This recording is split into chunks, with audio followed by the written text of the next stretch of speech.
आज मेरा बेटे का देहांत होके मर्डर होके 4 दिन हो गए।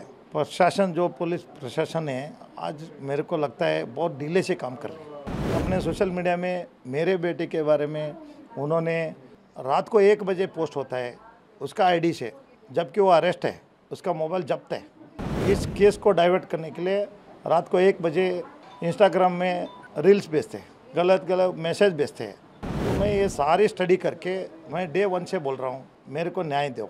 ये जो षड्यंत्र कर रहे हैं 8 लोगों का इन्वॉल्वमेंट, मेरे को खुला नाम भी दिया मैंने, एक आदमी को भी सिंगल नहीं पकड़ा। या आपसे नहीं होता है तो सीबीआई को दो, मैं किसको मांग करना। आज देश का राष्ट्रीय अध्यक्ष है, फिर यहाँ काम नहीं हुआ तो ऊपर तो पूछना है ना मैंने।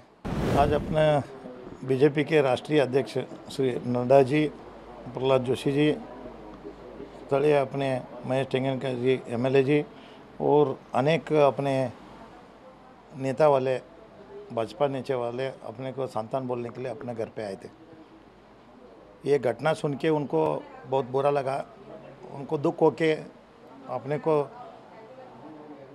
सांत्वना बोलने के लिए अपने घर पे अपना मेरा मिसेस को और अपना मेरा बेटे को और मेरे को हिम्मत दे के गए हुए। इस दौरान आप किस तरह का मांग उनके सामने रखा है? मांग मैंने ये कहा है, ये आज हमारे बेटे को हुआ है, दूसरा बेटे को नहीं होना चाहिए और एक नेहा मरना नहीं चाहिए। पूरी जितने भी आज राज्य में और देश में जो मेरे बेटे का उम्र के लड़की लोग आज पढ़ रहे हैं वो मेरे ही बेटे समझता हूँ। कोई और नेहा का हत्या नहीं होना करके मैं डिमांड रखा हूँ। और बाहर आकर उन्होंने बताया कि आपको मिलने के बाद में बाहर आकर उन्होंने बताया कि नेहा के पिताजी ने सीबीआई इंक्वायरी करने की मांग की है। आखिर क्यों सीबीआई इंक्वायरी की मांग आपने किया है? मैं आज मेरा बेटे का देहांत होके मर्डर होके 4 दिन हो गए। प्रशासन जो पुलिस प्रशासन है आज मेरे को लगता है बहुत ढीले से काम कर रही है। किसी को वो तो कॉलेज लड़के लोगों ने उसको पकड़ के वापस पुलिस वाले ने क्राइम वाले ने इमीडिएट पकड़ के उसको लेके गए। वो आदमी को छोड़ के दूसरा आदमी को लिया नहीं। जो इन्वेस्टिगेशन सीडीआर रिपोर्ट लेके या वो जो ये जितने भी ये कांड किया है उसके साथ वो अकेला नहीं कर सकता है।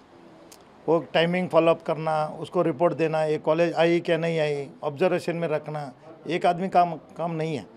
2.5 घंटे से उधर ऑब्जर्वेशन में है, टोपी पहन के, मास्क पहन के, और 4-5 दिन से उधर ही घूम रहा है करके सब पता है। तो एक आदमी का काम नहीं है वो, तो सबको पता था। और वो ये पुलिस इन्वेस्टिगेशन मेरे से ज़्यादा वो लोगों को जानते थे।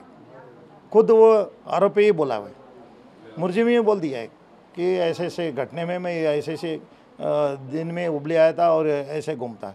उसका साथ और कौन थे वो भी उन्होंने थोड़े लोगों का नाम भी लिया, वो खुद ने लिया है।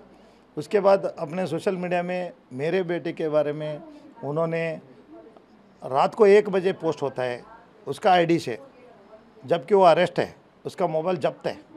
और रात को इस केस को डाइवर्ट करने के लिए रात को 1 बजे इंस्टाग्राम में रील्स भेजते हैं, गलत मैसेज भेजते हैं, उसको बदनाम करने के लिए देखते हैं। तो मैं ये सारी स्टडी करके मैं डे 1 से बोल रहा हूँ मेरे को न्याय दो, मेरे को न्याय दो और मेरे बेटे को आत्मा का शांति दो। कोई और बेटी देश में मरना नहीं चाहिए, किसी का हत्या नहीं होना चाहिए। और जितने भी पढ़ रहे हैं आज उनको आतंक में वो घूम रहे हैं। आज उनका कॉलेज में सारे स्टूडेंट्स हॉस्टल में जितने भी लेडीज़ थे सब चले गए। जितने भी कॉलेज स्टूडेंट हायर एजुकेशन करने के लिए आए थे सभी लड़के लोग, सब पेरेंट्स वाले अलर्ट हो गए और उनके घर पे बुला लिया है और आज कॉलेज भेजने के लिए भी मना कर रहे हैं। और डर पैदा हो गया।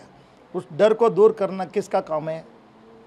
प्रशासन का काम है। पुलिस प्रशासन आज हमारे न्याय का ही होने के बाद तो तुरंत एक तो आदमी को उधर पुलिस ऑफिसर ने भेजना है इन्वेस्टिगेशन में करना, या कोई इंटेलिजेंस वाले को भेजना है, या क्राइम वाले को उधर सर्च करने के लिए क्या हाथ है, सभी कुछ भी नहीं कर रहे हैं। किस कारण से आप पीछे हट रहे हैं? मेरा बेटे तो मर गया, आप नहीं किया तो भी देश इसको ऑलरेडी जितने भी संघ संस्थे है, जितने भी एसोसिएशन है, सारा प्रोटेस्ट कर रहे हैं। जितने भी राष्ट्रीय पार्टी है और नेता वाले हैं, जो निगम पार्षद है, एमएलएज है, मंत्री लोग है, सभी बोल रहे हैं। केंद्र मंत्री तक बोल दिया है। ये दुख जो है ना, हमको बहुत बुरा लगा कर। ये जो षड्यंत्र कर रहे हैं, 8 लोगों का इन्वॉल्वमेंट, मेरे को खुला नाम भी दिया मैंने, एक आदमी को भी सिंगल नहीं पकड़ा, नहीं उसको अरेस्ट करने में। मैं इसके लिए मेरे को विश्वास टूटने का डर है। वो काम, मेरा केस उसको उल्टा करने का देख रहे हैं। तो इसके लिए मैं चाहता हूँ, या आपसे नहीं होता है तो सीबीआई को दो। मैं किसको मांग करना? आज देश का राष्ट्रीय अध्यक्ष है, फिर यहाँ काम नहीं हुआ तो ऊपर तो पूछना है ना मैंने। आपको कर्नाटक सरकार की जो पुलिस है उस पर भरोसा नहीं है? पुलिस के ऊपर भरोसा करके नहीं है। जो इस केस में यहाँ पे जो कमिश्नर है, एक लेडी है। इस केस में लेडी होते के नारायण, एक लेडी का, एक लड़की का उसको मर्डर होता है, सीरियस नहीं लेती हो। खाली आती है, बोलती है हम आपके साथ हैं। ये 2 बात छोड़ के तीसरा नहीं कर रहे 4 दिन से। कोई नाजायज़ आदमी का बात सुन के, कहीं किसी का पावर प्रेशर में है, वो थोड़ा सा पीछे हट के गृह मंत्री को गलत बयान देने के लिए लगाना और मुख्यमंत्री को गलत बयान लगाने के लिए देना, ये उनका काम चल रहा है। ये मेरे को जो मीडिया में आता है और तुरंत मेरे को उसका रिपोर्ट आता है, और कहीं भी लोग भी बोलते हैं ये ऐसी घटनाएं में सरकार को भी यहाँ से आपका कमिश्नर ने उल्टा बता रहे हैं, उनको रिपोर्ट से उनका बयान देने के लिए लगा रहे हैं। वो भी उन्होंने बोला मेरे बयान से कोई आपको दुख लगी है तो हम उसके लिए क्षमा चाहते करके इतना तक लेके आया। तो ऐसे ऑफिसर को आपने अभी तक क्यों रखा? जब आप कोई इस केस का झूठा बयान देने के लिए लगाते हैं तो इस कमिश्नर को रख के आपको क्या फ़ायदा है?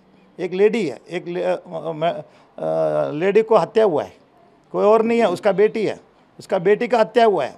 वो खुद इंटरेस्ट लेके आप खुद चले जाओ, कोई एफआईआर नहीं चाहिए, मेरा काम मेरे को करने दो करके एनकाउंटर करना चाहिए था। बंदूक जब वो पुलिस ऑफिसर वो बन के आते तभी दिया रहता है। आज उसके पास वो ताकत नहीं है तो उसको लिया, हम तो विश्वास भी टूट गया उनके ऊपर। इसलिए मैं चाहता हूँ इसको भी ट्रांसफ़र करना है यहाँ से, और इमीडिएटली गृह मंत्री को और मुख्यमंत्री जी को मैं विनती करता हूँ, मेरे नेता लोग है, वो मेरे मुख्यमंत्री है, मैं उनके पार्टी का निगम पार्षद हूँ, और मुख्य गृह सचिव भी हमारे आदमी है, हमारा सरकार है। हम डिमांड करते हैं कि इस कमिश्नर को आप इमीडिएटली इस केस के लिए लापरवाही करने के लिए इसको हटा के दूसरा कमिश्नर देखो, या इस इन्वेस्टिगेशन आप सीओडी दे दो, या नहीं तो आपको मैं तो सबको डिमांड करूँगा या सीबीआई दे दो। ये मेरा डिमांड है।